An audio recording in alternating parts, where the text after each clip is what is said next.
نصرت الله خو از خود شرط و شروط داره. ان تنصروا الله ینصرکم. شما دین الله را نصرت کنین، نصرت و پیروزی باز برتان میاد. صحابه کرام اگر در یک جا یک سنتی از پیششان چی میشد؟ متهاجم میگفتن این سنت مانده ما شکست خوردیم. یعنی دین مکمل تطبیق میکردن. به هر اندازی که مؤمن از تطبیق دین تخلف کنه باز ادب داده میشه، باز برش امتحان میاد از جانب الله.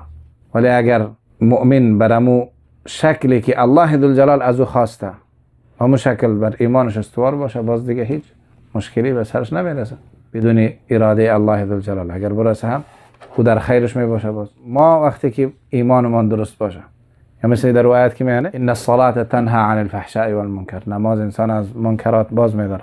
میگه والا چه قسم ما نماز میخوانیم بازم که از نماز میبریم دروغ میگیم فلان. خو الله ذوالجلال گفته الصلاه، همون نمازی که نماز شه باز یقینا او خود در انسان تغییر میاره.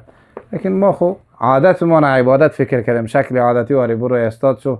اما از نماز که میبریم وقت اگر کسی پرسان کنه که امام در نماز چرا خوان، یاد نیست که چرا خوان، چرا در همون نمازم تو متوجه اصلا نبوده که چی میخوانی. نه خشوع است، نه حضور قلب است، نه با امو شعوری تو حاضر میشی که الله گفته اقیم الصلاه.